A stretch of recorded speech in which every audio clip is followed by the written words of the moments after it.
Hello दोस्तों, मैं हूं पारुल सैनी और स्वागत है आप सभी का विद्यावर्त पारुल यूट्यूब चैनल पर। पॉलिटी क्लास की सीरीज में कल हमने आर्टिकल 51A तक पढ़ा था, जो कि था भाग 4A में। हमने अब तक टोटल संविधान में 4 भाग पढ़ चुके हैं। पहले भाग में हमने पढ़ा था संघ और इसका राज्य क्षेत्र, दूसरे में हमने नागरिकता पढ़ी थी, थर्ड पार्ट की अगर हम बात करेंगे तो उसमें हमने मौलिक अधिकार को पढ़ा था, फोर्थ में हमने डीपीएसटी को देखा था यानी कि राज्य के नीति निदेशक तत्व। 4A की अगर हम बात करेंगे तो उसमें हमने नागरिकों के मौलिक कर्तव्य को पढ़ा था। आज हम पढ़ेंगे भाग 5। भाग 5 में क्या है? संघ सरकार। ठीक है, संघ सरकार की जो आर्टिकल है वो है 52 से लेकर 151 तक। ये जो भाग 5 है ये संविधान में सबसे बड़ा भाग है। इसके जो आर्टिकल है 52 से लेकर 151 को हमने इन पार्ट्स में डिवाइड किया है। ठीक है, वो कौन कौन से? हमने कार्यपालिका, विधायिका, न्यायपालिका और कैग। कार्यपालिका की अगर बात करेंगे तो कार्यपालिका को 52 से लेकर 78 तक हमने रखा है, विधायिका को 79 से 123 तक, न्यायपालिका की बात करेंगे तो ये है 124 से 147 तक, और कैग यानी कि कंट्रोलर एंड ऑडिटर जनरल जो है वो है 148 से लेकर 151 तक। ठीक है, कार्यपालिका क्या होती है? जो विधायिका द्वारा बनाए गए कानून है उनको अप्लाई करती है। ठीक है, विधायिका जो विधि बनाएगी उसे हम विधायिका कहेंगे। न्यायपालिका क्या करेगी?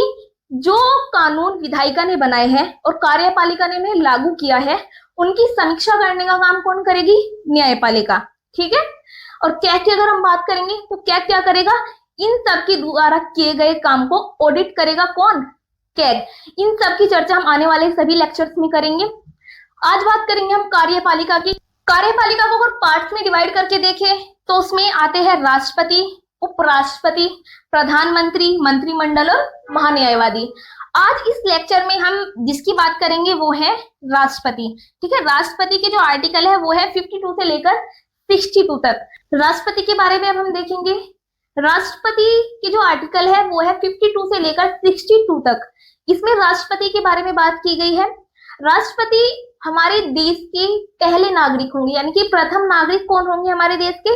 वो राष्ट्रपति होंगे। और प्रथम महिला की बात करेंगे तो राष्ट्रपति जी की जो पत्नी होगी वो प्रथम महिला होगी। ठीक है, राष्ट्रपति को ही राज्य या फिर राष्ट्र का प्रमुख बताया गया है संविधान में, यानी कि हमारे राष्ट्र के जो प्रमुख होंगे वो कौन होंगे? राष्ट्रपति होंगे। देखो, हमारे देश में पार्लियामेंट्री सिस्टम है, यानी कि संसदीय व्यवस्था है। संसदीय व्यवस्था में 2 तरह के हेड होते हैं, एक होता है नॉमिनल हेड और एक होता है रियल हेड। ठीक है, अगर हम राष्ट्रपति की बात करेंगे तो वो है हमारे संविधान के नॉमिनल हेड, यानी कि वो हमारे देश के नॉमिनल नाम मात्र के हेड है। और अगर हम रियल हेड की बात करेंगे तो रियल हेड होंगे हमारे पीएम। ठीक है, प्रधानमंत्री जो होंगे वो रियल हेड होंगे। और नॉमिनल हेड की अगर हम बात करेंगे तो वो होंगे प्रेसिडेंट। प्रेसिडेंट नाम मात्र के प्रमुख होंगे और जो वास्तविक प्रमुख होंगे वो होंगे प्रधानमंत्री। ऐसा नहीं है कि नाम मात्र के है तो इनके पास कोई शक्ति नहीं है। देखो, अगर हम कोई भी इंटरनेशनल रिलेशन में, यानी कि अगर दूसरे देश के साथ हमें कोई भी समझौता करना है, कोई संधि करनी है, तो उस पर हस्ताक्षर किसके होंगे? प्रेसिडेंट के होंगे। नाम मात्र इसलिए कहा गया है क्योंकि ये जो राष्ट्रपति है ये अपनी मर्जी से मना नहीं कर सकते। ठीक है, ये अपनी मर्जी से ये मना नहीं कर सकते कि हाँ भाई मैं इस पर साइन नहीं करेंगे या फिर इस संधि में हमारा देश पार्टिसिपेट नहीं करेगा। इसमें इन्हें क्या करना पड़ेगा? प्रेसिडेंट को अपनी जो कार्यपालिका है उसकी सहमति लेनी पड़ेगी, यानी कि कार्यपालिका जो डिसाइड करेगी उसे मानना पड़ेगा प्रेसिडेंट को। देखो, 42वां जो संविधान संशोधन हुआ था, 42 जो कॉन्स्टिट्यूशन अमेंडमेंट हुआ था 1976 में, उसमें क्या प्रावधान किया गया था कि कार्यपालिका ने जो डिसाइड कर दिया वो प्रधानमंत्री को उस पर राष्ट्रपति को उस पर साइन करना पड़ेगा। लेकिन फिर जो 44th कॉन्स्टिट्यूशनल अमेंडमेंट हुआ था, ठीक है, जो 44वां संविधान संशोधन हुआ था 1978 में, उसमें प्रावधान किया गया कि राष्ट्रपति पहली बार उससे पुनर्विचार के लिए भेज सकता है, यानी कि कार्यपालिका ने उनके पास जो बिल भेजा है पास करने के लिए, राष्ट्रपति उसे क्या करेंगे? एक बार पुनर्विचार के लिए भेज देंगे। लेकिन अगर वापस संसद ने उनके पास वो बिल भेज दिया तो फिर राष्ट्रपति को बाध्यकारी होंगे राष्ट्रपति उस पर साइन करने के लिए। इसी वजह से इन्हें नॉमिनल हेड कहा गया है, यानी कि ये अपनी मर्जी से बंधे हुए नहीं है कि अपनी मर्जी से इन्हें साइन करना पड़ेगा। ये कार्यपालिका के द्वारा डिसाइड कोई भी बिल उस पर उन्हें साइन करना पड़ता है, ठीक है। और प्रधानमंत्री क्या होते हैं, कार्यपालिका के हेड होते हैं, ठीक है। अब आर्टिकल 52 में क्या कहा गया है कि भारत के एक राष्ट्रपति होंगे, यानी कि राष्ट्रपति का पद भारत में कभी खाली नहीं रह सकता, ठीक है। भारत के राष्ट्रपति होना जरूरी है। अब देखो, भारत के राष्ट्रपति के लिए कुछ शर्तें और कुछ योग्यताएं दी गई है आगे के आर्टिकल्स में, उन्हें हम एक एक करके देखेंगे। आर्टिकल 53 में क्या कहा गया है कि जो संघ की कार्यपालिका शक्ति है, संघ की जो कार्यपालिका शक्ति है वो राष्ट्रपति में निहित होंगी।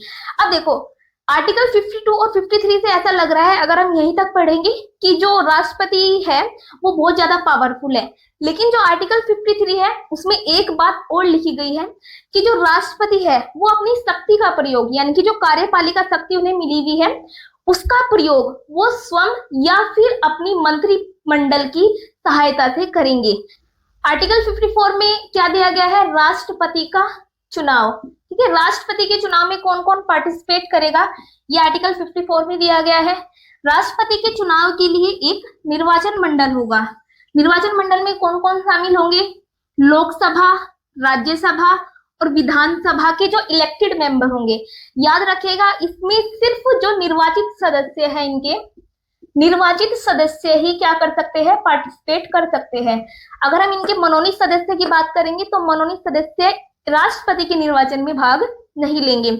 प्लस में जो हमारे यूटीज हो गए, कौन कौन से, यूनियन टेरिटरी में दिल्ली, पुदुचेरी या फिर जम्मू कश्मीर, इनकी जो विधानसभा है, ठीक है, इनकी विधानसभा के जो इलेक्टेड मेंबर होंगे वो भी राष्ट्रपति के निर्वाचन में क्या करेंगे, पार्टिसिपेट करेंगे। लेकिन याद रखिएगा कि जो अब 2022 में जो चुनाव हुए थे जिसमें द्रौपदी मुर्मू जी राष्ट्रपति बनी, उसमें जो जम्मू कश्मीर की विधानसभा है उसने भाग नहीं लिया। क्यों? क्योंकि विधानसभा जो जम्मू कश्मीर की थी वो भंग की गई थी उस टाइम पे।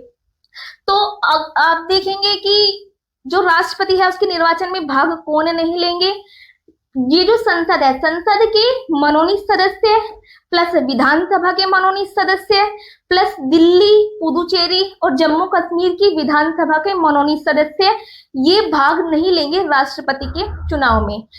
दिल्ली, पुदुचेरी को जो अधिकार मिला था राष्ट्रपति के चुनाव में भाग लेने का, वो मिला था 70वां जो कॉन्स्टिट्यूशनल अमेंडमेंट हुआ था 1992 में, ठीक है। इससे दिल्ली और पुदुचेरी की जो विधानसभा है उन्हें अधिकार मिला था राष्ट्रपति के चुनाव में भाग लेने का।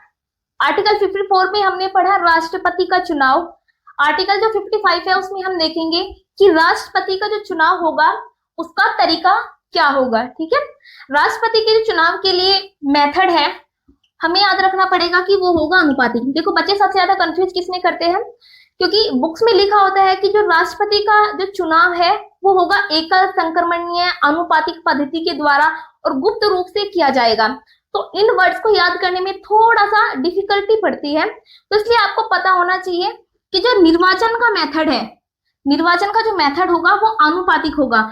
अनुपातिक का मतलब क्या है कि आपको जो सीट मिलेगी राष्ट्रपति के चुनाव के लिए, जो बैलेट पेपर मिलेगा उसमें आपको अनुपात में दिखाना पड़ेगा। जैसे कि 4 कैंडिडेट अगर राष्ट्रपति के चुनाव के लिए खड़े हुए हैं, ठीक है, 4 कैंडिडेट अगर राष्ट्रपति के चुनाव के लिए खड़े हुए हैं तो उसमें से आपको दिखाना पड़ेगा अपना अनुपात कि मैंने, जैसे हमने मान लिया कि ए, बी, सी और डी, ये 4 कैंडिडेट क्या है, राष्ट्रपति के चुनाव के लिए खड़े हुए हैं। तो आपको दिखाना पड़ेगा कि आपने जो अपनी पहली प्रेफरेंस है वो बी को दी है, इसमें आपको 1 दिखाना पड़ेगा। फिर आपने दूसरी प्रेफरेंस अपनी ए को दी है, तीसरी प्रेफरेंस आपने डी को दी है और चौथी प्रेफरेंस आपने सी को दी है। यानी कि आपको दिखाना पड़ेगा अनुपात के रूप में कि पहली प्रेफरेंस पे मेरे कौन है और दूसरी पे कौन है। आप ये नहीं कर सकते कि आपने अपनी पहली प्रेफरेंस को छोड़कर फिर दूसरे पर चले जाए, ठीक है। राष्ट्रपति के चुनाव के लिए एक जो मेन चीज है वो क्या है कि राष्ट्रपति के चुनाव के लिए आपके पास 50 प्रस्तावक प्लस 50 अनुमोदक होना जरूरी है, ठीक है। 50 प्रस्तावक और 50 अनुमोदक होना जरूरी है। और प्लस में आपको कितने हजार रुपए जमा कराने पड़ेंगे, 50,000 रुपए आपको जमानत राशि जमा करानी पड़ेगी अगर आप राष्ट्रपति का चुनाव लड़ना चाहते हैं तो। और ये 15,000 रुपए अगर आप राष्ट्रपति के चुनाव के लिए खड़े होते हैं और आपको टोटल जो चुनाव हुआ है यानी कि टोटल जितने वोट पड़े हैं अगर आप उसका 1/6 यानी कि 1/6 अगर वोट आप प्राप्त नहीं कर पाते हो तो जो 15,000 रुपए है वो आपकी जमानत राशि जब्त कर ली जाएगी। और ये जो जमानत राशि है ये किसके पास रिजर्व रहती है? वो रहती है हमारे आरबीआई के पास। ठीक है, आरबीआई के पास ये रिजर्व रहती है और अगर आप 1/6 प्राप्त नहीं कर पाते हो तो आपकी जो जमानत राशि है ये जब्त कर ली जाएगी। अब हम देखेंगे जो मत की पद्धति है। ठीक है, मत की पद्धति कैसी होनी चाहिए? मत की पद्धति होनी चाहिए एकल संक्रमणीय। एकल संक्रमणीय से मतलब क्या है कि सिंगल ट्रांसफरेबल होनी चाहिए। ठीक है, सिंगल ट्रांसफरेबल होनी चाहिए। अब सिंगल ट्रांसफरेबल से मतलब क्या है कि आपका वोट एक होना चाहिए, लेकिन देखो मैंने बताया आपको कि आप क्या कर सकते हो, आपको एक बैलेट पेपर मिलेगा, आप उस बैलेट पेपर पर लिखोगे कि आपने किसे अपनी प्रेफरेंस पर रखा है, यानी कि अनुपात के रूप में आप किसे चूज करते हो, लेकिन आपका वोट कितना है? वोट तो एक ही है, यानी कि आपके पास वोट एक होगा, लेकिन वो क्या होगा? ट्रांसफर कर सकते हो आप उसे। अगर हमने मान लिया कि जो पहला जो कैंडिडेट हमने ए प्रेफरेंस पे रखा था, यानी कि हमने कहा कि बी को सबसे ज्यादा वोट मिले हैं ए के, हमने कहा कि उसे 50 प्लस यानी कि 50% प्लस 1 वोट नहीं मिल पाए हैं, तो सेकंड राउंड का फिर इलेक्शन होगा। सेकंड राउंड में हम क्या करेंगे कि जिनके भी जो 4th नंबर पे जिनको प्रेफरेंस मिली है उनको हटा करके हम क्या करेंगे कि जिन्हें सेकंड नंबर पर मिली है, जिसे सेकंड नंबर पर सबसे ज्यादा प्रेफरेंस मिली है, उसकी फिर दोबारा चुनाव होगा। तो इसमें क्या कहा गया है कि ये जो ट्रांसफर कर सकते हैं हम अपने वोट को। ठीक है, इस प्रकार से हम इसे क्या कर सकते हैं? ट्रांसफर कर सकते हैं। थर्ड में क्या है? मतदान का प्रकार, कि मतदान किस प्रकार से होगा। मतदान क्या होगा? गुप्त प्रकार से होगा। आप ऐसा नहीं कर सकते कि राष्ट्रपति के चुनाव के लिए आप वोट दे रहे हो, वो सबको दिखा कर दोगे कि मैंने अपनी पहले प्रेफरेंस पे किसे रखा, सेकंड पे किसे और थर्ड पे किसे। आपको क्या करना पड़ेगा? अपना मतदान गुप्त रखना पड़ेगा। फोर्थ, अगर हम बात करेंगे कि इलेक्शन का मेथड क्या होगा, तो इलेक्शन का मेथड होगा अप्रत्यक्ष। अप्रत्यक्ष का मतलब क्या है? देखो, जनता अगर किसी भी व्यक्ति को प्रत्यक्ष रूप से यानी कि जनता ने प्रत्यक्ष रूप से वोट डाला तो उसे हम कहेंगे, उस इलेक्शन मेथड को हम कहेंगे प्रत्यक्ष। लेकिन अगर जनता उसमें सीधे पार्टिसिपेट नहीं कर रही है, अब आप देखो कि निर्वाचन में कौन कौन पार्टिसिपेट कर रहे हैं, इनके संसद के सदस्य और विधानसभा के सदस्य, तो वो चुनकर किसने भेजे? जनता ने। लेकिन जनता डायरेक्ट उसमें पार्टिसिपेट नहीं कर रही है, तो जो इलेक्शन मेथड होगा वो होगा हमारा अप्रत्यक्ष।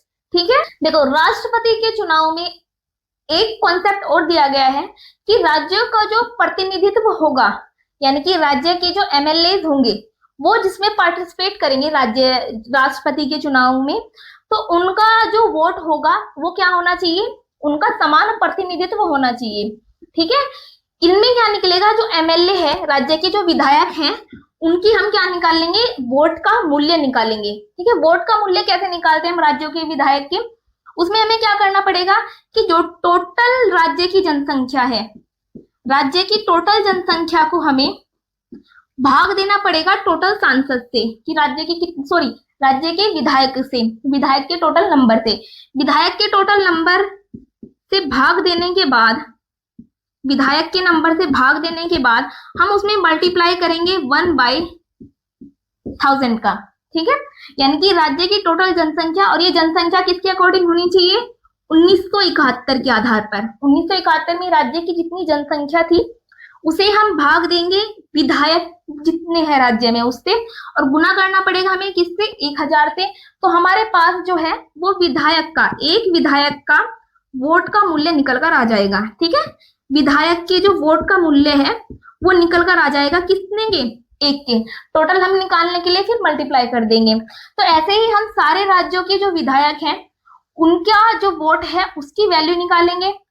उसकी वैल्यू निकालने के बाद अब संघ के जो एमपी होंगे, ठीक है, जो संघ के एमपी होंगे यानी कि जो हमारे सांसद होंगे, उनकी वोट की वैल्यू निकालेंगे।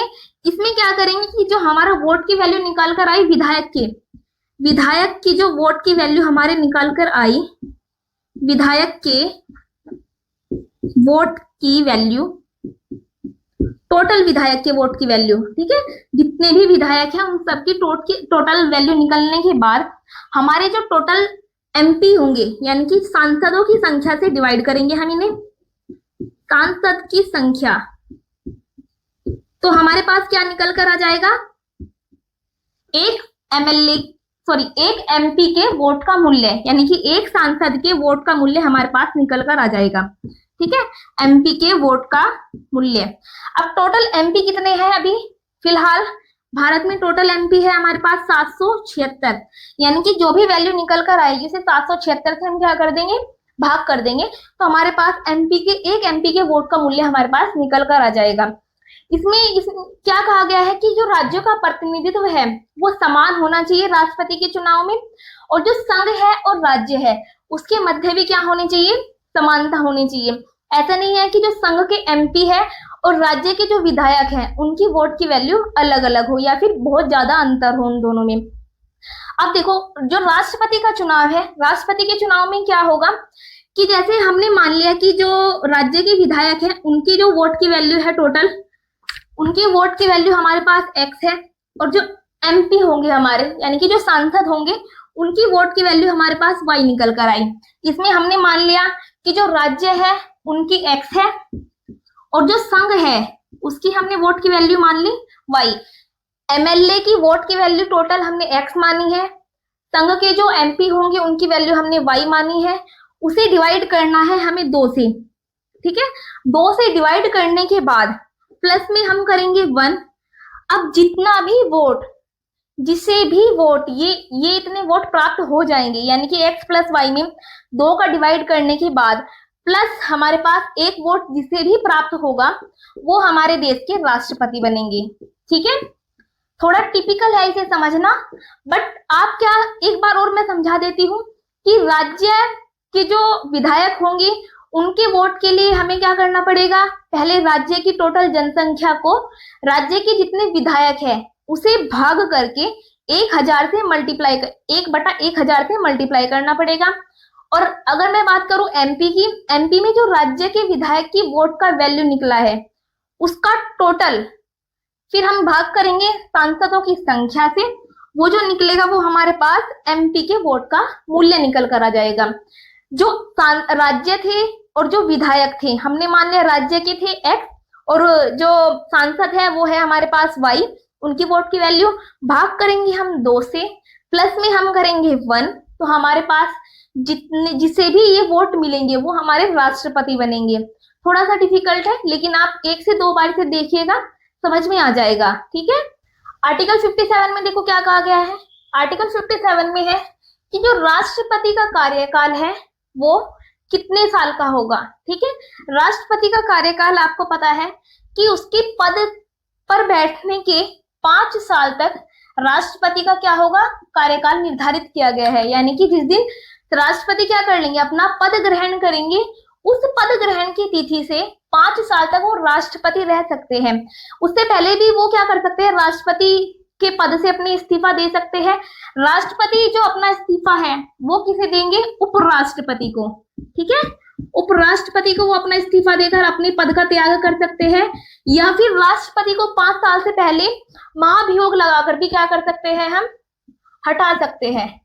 ठीक है, महाभियोग लगाकर भी राष्ट्रपति को क्या कर सकते हैं, हम हटाया जा सकता है 5 साल से पहले। लेकिन क्राइटेरिया कितना है, 5 साल तक। 5 साल के बाद भी राष्ट्रपति अपने पद पर बने रह सकते हैं। वो कब कंडीशन होगी, अगर राष्ट्रपति का चुनाव नहीं हो पाया है तो राष्ट्रपति अगले राष्ट्रपति के चुने जाने तक अपने पद पर बने रह सकते हैं। उन्हें हटाया कैसे जा सकता है, महाभियोग लगाकर 5 साल से पहले भी हम उन्हें हटा सकते हैं। आज तक किसी भी राष्ट्रपति को महाभियोग के द्वारा अब तक नहीं हटाया गया है। आर्टिकल 57 की अगर हम बात करेंगे, आर्टिकल 57 क्या बोलते हैं कि भाई जो राष्ट्रपति का चुनाव है, राष्ट्रपति दोबारा चुनाव के लिए अर्ह है, यानी कि राष्ट्रपति को हम दोबारा भी चुन सकते हैं, कितनी बार भी। अब देखो, आपने देखा होगा कि जो अमेरिका है, अमेरिका में एक व्यक्ति केवल कितनी बार चुनाव लड़ सकते हैं, 2 बार, यानी कि 2 बार राष्ट्रपति का चुनाव लड़ सकता है। लेकिन भारत में क्या प्रावधान है कि भारत में एक राष्ट्रपति कितनी बार भी राष्ट्रपति रह सकते हैं। लेकिन अब तक सिर्फ एक बार हुआ है। वो कौन थे, डॉक्टर राजेंद्र प्रसाद थे जो 2 बार राष्ट्रपति चुने गए। ठीक है, डॉक्टर राजेंद्र प्रसाद जो थे हमारे देश के पहले राष्ट्रपति, उन्हें सिर्फ 2 बार चुना गया है, बाकी जो है वो सिर्फ 1 बार राष्ट्रपति बने हैं। आर्टिकल 58 क्या बात करता है? योग्यता की। आर्टिकल 58 में क्या कहा गया है कि राष्ट्रपति बनने के लिए योग्यता क्या क्या होनी चाहिए। राष्ट्रपति के चुनाव के लिए सबसे पहली बात कि वो भारत के नागरिक होने चाहिए, यानी कि जो व्यक्ति राष्ट्रपति का चुनाव लड़ना चाहता है, सबसे पहली कंडीशन है कि वो भारत का नागरिक हो। अब भारत का नागरिक बाय बर्थ हो ये जरूरी नहीं है, ठीक है, बाय बर्थ हो ये जरूरी नहीं है। आप नागरिकता लेकर भी पंजीकरण के द्वारा हो या फिर क्षेत्र को अगर हमने मिला लिया अपने में, मैंने आपको भाग 2 में बताया था कि नागरिकता कैसे ले सकते हैं और कैसे नागरिकता छोड़ सकते हैं। कंडीशन क्या है इसमें? सिर्फ भारत का नागरिक होना चाहिए, बाय बर्थ हो ये जरूरी नहीं है, यानी कि इसकी नीड नहीं है, सिर्फ नागरिक होना चाहिए, ये काफी है। सेकंड योग्यता क्या होनी चाहिए कि वो 35 साल की आयु पूरी कर चुका हो। 35 साल से पहले आप राष्ट्रपति के चुनाव के लिए आवेदन नहीं कर सकते। थर्ड है हमारे पास कि उसके पास कोई भी लाभ का पद नहीं होना चाहिए। अब हम बात करेंगे लाभ के पद की, तो जो लाभ का पद है वो संविधान में डिफाइन नहीं किया गया है, लेकिन लाभ का पद किसे माना जाता है? लाभ के पद में जो हमारे पास जो भी गवर्नमेंट जॉब के जो एम्प्लॉय हो गए, ठीक है, गवर्नमेंट जॉब के जो भी एम्प्लॉय हो गए उन्हें हम लाभ का पद मानेंगे। और जो मंत्री है, मंत्री को लाभ के पद में नहीं रखा जाता, यानी कि आप सांसद है कोई या फिर विधायक है, आप लाभ के पद में काउंट नहीं किए जाएंगे। कोई भी व्यक्ति अगर गवर्नमेंट जॉब ले रखी है जिसने, वो राष्ट्रपति के पद के लिए योग्य नहीं हो सकता। पहले उसे क्या करना पड़ेगा? रिजाइन करना पड़ेगा अपनी जॉब से, उसके बाद वो आवेदन कर सकता है, ठीक है। फोर्थ क्या है हमारे पास योग्यता की जो शर्त है वो है लोकसभा सदस्य बनने की योग्यता।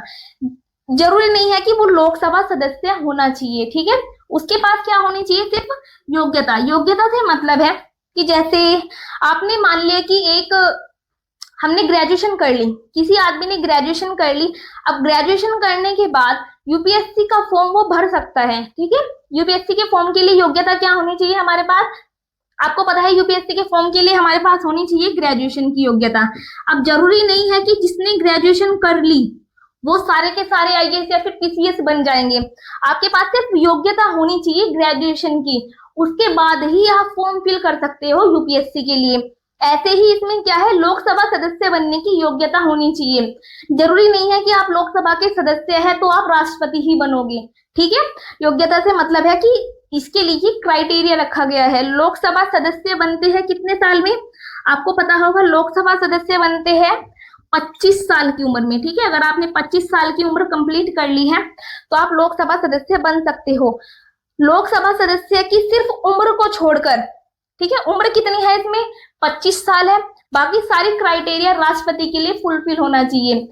एक बात और है कि अगर आप किसी भी सदन के सदस्य हैं, ठीक है, किसी भी सदन के आप सदस्य हैं, तो आपको राष्ट्रपति का जब चुनाव, राष्ट्रपति के लिए आप चुन ले जाओगे तो आपको वो पद छोड़ना पड़ेगा। आर्टिकल 59 में क्या दिया गया है कि राष्ट्रपति के जो कार्यकाल है उसकी दशाएं कैसी होंगी, या फिर राष्ट्रपति के पद के लिए, ठीक है, पद के लिए क्या क्या शर्त होनी चाहिए। अगर कोई आदमी राष्ट्रपति चुन लिया गया है, ठीक है, कोई भी व्यक्ति राष्ट्रपति के पद पर निर्वाचित हो गया है, उसके बाद उसके पद के लिए क्या क्या कंडीशन होंगी, ये सब कुछ हमें आर्टिकल 59 में दिया गया है।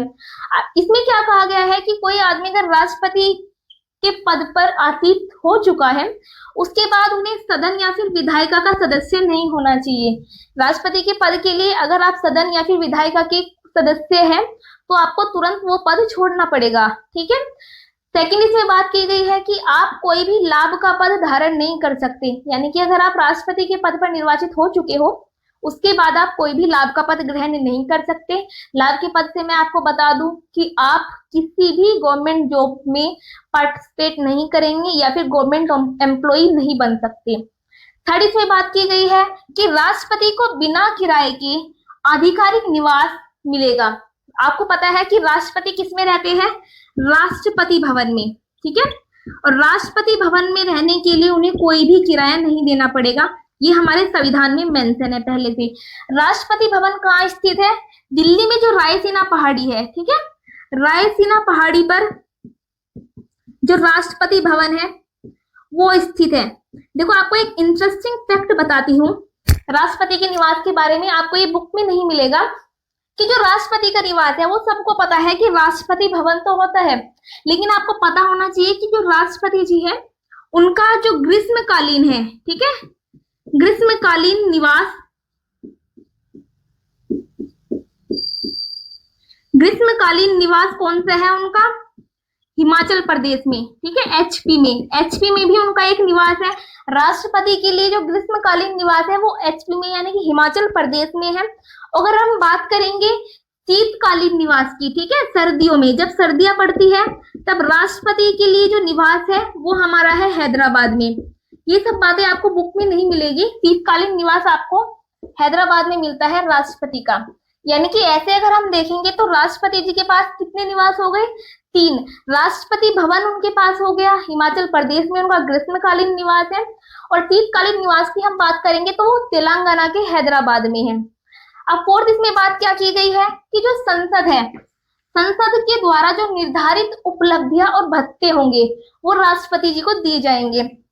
अब एक मेन इसमें बात क्या है कि संसद जो निर्धारित कर देगी वही उपलब्धियां, उपलब्धियां मतलब यहाँ वेतन, लेकिन हम राष्ट्रपति के लिए वेतन शब्द का यूज नहीं करते हैं, ठीक है, क्योंकि राष्ट्रपति क्या है, पद की गरिमा को ध्यान में रखते हुए हम उनके लिए वेतन का यूज नहीं, बल्कि वो क्या है, उपलब्धि है उनकी, यानी कि उन्होंने जो भी काम किए उनके लिए उन्हें क्या दी जाएगी, उपलब्धि दी जाएगी, ना कि वेतन। अब राष्ट्रपति जी के लिए जो उपलब्धि है वो निर्धारित कौन करती है, संसद करती है। और ये जो उपलब्धियां है इन्हें जो राष्ट्रपति है, राष्ट्रपति के कार्यकाल के दौरान कम नहीं किया जा सकता। यानी कि एक बार हमने अगर निर्धारित कर दी तो इन्हें कम नहीं कर सकते, हाँ बढ़ा सकते हैं लेकिन कम नहीं किया जा सकता। उपलब्धियां मिलेगी राष्ट्रपति जी को, भत्ते मिलेंगे और प्लस में क्या मिलेंगे, विशेषाधिकार। विशेषाधिकार से मतलब है कि जो भी व्यक्ति राष्ट्रपति के पद के लिए अगर निर्वाचित हो चुके हैं तो उन्हें क्या मिलेगा, न्यायिक प्रक्रिया से छूट मिलेगी, ठीक है, न्यायिक प्रक्रिया से छूट।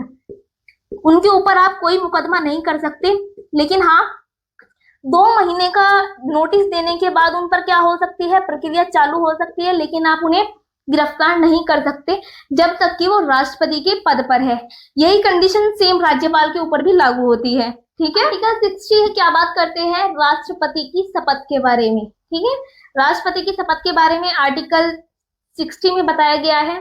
देखो आपको याद होगा कि जो पहला लेक्चर था पॉलिटी का उसमें मैंने आपको अनुसूचियां पढ़ाई थी, तो अनुसूची नंबर 3 में सबकी शपथ के बारे में बताया गया था। जो भी मंत्रीगण थे या जो भी लोकसभा के अध्यक्ष, सदस्य या फिर राज्यसभा के सदस्य थे, उनके सबके बारे में जो शपथ का प्रावधान था वो अनुसूची 3 में था। लेकिन राष्ट्रपति और उपराष्ट्रपति इन दो की शपथ के बारे में अनुसूची 3 में नहीं बताया गया है, वो उनकी पद की गरिमा को ध्यान में रखते हुए किया गया है, ठीक है। तो राष्ट्रपति की शपथ किसमें दी गई है, आर्टिकल 60 में। राष्ट्रपति को इनकी पद की जो शपथ है वो कौन दिलाते हैं, सुप्रीम कोर्ट के न्यायाधीश, यानी कि सुप्रीम कोर्ट के चीफ जस्टिस, जो चीफ जस्टिस ऑफ इंडिया जो होंगे वो क्या दिलाएंगे, राष्ट्रपति जी को उनके पद की शपथ दिलाएंगे, ठीक है। आर्टिकल 61 में क्या कहा गया है, महाभियोग की प्रक्रिया। देखो राष्ट्रपति के कार्यकाल में मैंने आपको बताया कि राष्ट्रपति को कैसे हटाया जा सकता है। एक तो अगर उनका 5 साल का कार्यकाल पूरा हो गया हो, दूसरी बात हमने की थी अगर उनकी मृत्यु हो गई हो, या फिर थर्ड हमने कहा था कि अगर वो अपना पद देना चाहे, अगर वो पद त्यागना चाहे तो वो उपराष्ट्रपति को अपना क्या दे सकते हैं, त्याग पत्र दे सकते हैं, अपना इस्तीफा सौंप सकते हैं। लेकिन हमने एक बात और बताई थी कि राष्ट्रपति को महाभियोग के द्वारा भी क्या कर सकते हैं, हम हटा सकते हैं। तो महाभियोग की जो प्रक्रिया है उसका वर्णन किया गया है 61 में। इसमें क्या कहा गया है कि जो महाभियोग की प्रक्रिया है उसे हम स्टार्ट कर सकते हैं सदन से, किसी भी सदन से, यानी कि आप इसे लोकसभा में भी स्टार्ट कर सकते हो या फिर राज्यसभा में भी, ठीक है, या फिर राज्यसभा में भी, जिसमें भी स्टार्ट करेंगे उसमें सबसे पहले क्या होना चाहिए कि लोकसभा या फिर राज्यसभा के जो 1/4 मेंबर है उनके साइन होने चाहिए, ठीक है। लोकसभा में या फिर राज्यसभा में जितने सदस्य हैं उसके 1/4 मेंबर के पहले उस पर साइन होने चाहिए। साइन होने के बाद क्या होगा, साइन होने के बाद जो 2/3 मेंबर है उस सदन में 2/3 मेंबर के क्या होने चाहिए, फिर उस पर दोबारा साइन होने चाहिए। अब 2/3 मेंबर के अगर साइन हो गए तो फिर क्या होगा, वो जो प्रस्ताव है वो दूसरे सदन में भेजा जाएगा। हमने मान लिया कि लोकसभा से स्टार्ट हुआ, लोकसभा में पहले प्रस्ताव पर साइन करेंगे कौन, 1/4 मेंबर, ठीक है। लेकिन इसके 14 दिन पहले राष्ट्रपति को सूचना दे दी जाएगी कि आपके ऊपर महाभियोग स्टार्ट करने जा रहे हैं, ठीक है। 1/4 मेंबर की साइन होने के बाद फिर उसे वापस उसी सदन में लाया जाएगा, उस सदन में दोबारा उस पर साइन होंगे 2/3 मेंबर के, यानी कि प्रक्रिया स्टार्ट करने के लिए सिर्फ हमें 1/4 मेंबर चाहिए। लेकिन प्रक्रिया जब शुरू हो गई है उसके बाद हमें 2/3 मेंबर के साइन चाहिए होंगे उस पर, ठीक है। जब एक सदन से ये जो प्रस्ताव है वो पास हो जाता है, उसके बाद हम इसे दूसरे सदन में भेजेंगे। दूसरे सदन में भी अगर प्रस्ताव पास हो गया 2/3 बहुमत से, ठीक है, 2/3 बहुमत से अगर दूसरे सदन में भी प्रस्ताव पास हो गया, तो जो राष्ट्रपति है वो प्रस्ताव पारित होने के दिन से उन्हें क्या करना पड़ेगा, अपना पद त्यागना पड़ेगा। लेकिन राष्ट्रपति क्या कर सकते हैं, इस प्रक्रिया में भाग ले सकते हैं, यानी कि वो अपना बचाव करने के लिए सदन में भाग ले सकते हैं। आर्टिकल 62 क्या बात करता है, आर्टिकल 62 में कहा गया है कि जो राष्ट्रपति है, राष्ट्रपति के पद की पूर्ति के लिए जो चुनाव है वो कितने समय में होने चाहिए। देखो, राष्ट्रपति के जो पद की रिक्ति है वो कैसे हो सकती है, अभी बताया कि महाभियोग द्वारा उन्हें हटाया जा सकता है, उनका कार्यकाल समाप्त हो सकता है, बीमारी की वजह से वो अपना त्याग पत्र भी दे सकते हैं, या फिर किन्हीं अन्य कारणों से वो अपना त्याग पत्र उपराष्ट्रपति को दे सकते हैं। तो जो रिक्ति होगी, राष्ट्रपति के पद की जो रिक्ति होगी, उसे भरने का समय, यानी कि उसे कंप्लीट करने के लिए हमारे पास टोटल कितना टाइम होगा, 6 महीने का, ठीक है। अगर राष्ट्रपति किन्हीं कारणों से अपना पद त्यागते हैं तो संविधान में प्रावधान है कि 6 महीने के अंदर चुनाव कर लिए जाएंगे। 6 महीने तक कौन होगा, राष्ट्रपति, तो जो उपराष्ट्रपति होंगे वो कार्यवाहक राष्ट्रपति के रूप में कार्य करेंगे, ठीक है। कार्यवाहक राष्ट्रपति के रूप में कौन कार्य करेंगे, उपराष्ट्रपति कार्य करेंगे। अब एक और प्रावधान इसमें है कि अगर राष्ट्रपति है, ठीक है, राष्ट्रपति के लिए चुनाव नहीं हुए हैं, दूसरे राष्ट्रपति के लिए, हमने मान लिया कि जो पहले राष्ट्रपति थे उनकी जो 5 साल का कार्यकाल है वो पूरा हो चुका है, दूसरे राष्ट्रपति के लिए चुनाव नहीं हुए हैं, तो जो राष्ट्रपति होंगे वो 5 साल के बाद भी अपने पद पर बने रहेंगे जब तक कि दूसरे राष्ट्रपति के लिए चुनाव नहीं कराए जा सकते। हमने माना कि अगर राष्ट्रपति ने 5 साल से पहले अपना पद त्याग दिया या फिर किन्हीं अन्य कारणों से जो राष्ट्रपति का पद है वो खाली हो गया है, तो जो दोबारा राष्ट्रपति चुनकर आएंगे, चुनाव के द्वारा जो दोबारा राष्ट्रपति बनेंगे, वो भी अपने पद ग्रहण करने से 5 साल तक राष्ट्रपति बने रह सकते हैं। ऐसा नहीं है कि जो पद, इनका जो कार्यकाल बचा है, जैसे हमने मान लिया कि 2 साल में राष्ट्रपति जी ने अपना पद त्याग दिया, तो जो दूसरे राष्ट्रपति बनेंगे वो बाकी 3 साल के लिए नहीं बल्कि पूरे के पूरे 5 साल के लिए राष्ट्रपति बनकर आएंगे, ठीक है। तो यहाँ तक हमने राष्ट्रपति के बारे में पढ़ा कि राष्ट्रपति की शपथ कैसे होंगी, राष्ट्रपति का कार्यकाल कितना है, राष्ट्रपति को क्या पावर्स मिली हुई है, कुछ और प्रावधान है राष्ट्रपति के, वो आगे के आर्टिकल्स में है, ठीक है। कल हम पढ़ेंगे, आज हमने पढ़ा है राष्ट्रपति, कल हम उपराष्ट्रपति के बारे में पढ़ेंगे। तो अगर आपको ये लेक्चर पसंद आया हो तो वीडियो को लाइक कीजिएगा, शेयर कीजिएगा और सब्सक्राइब कीजिएगा विद्यावर्त पारुल यूट्यूब चैनल को। धन्यवाद।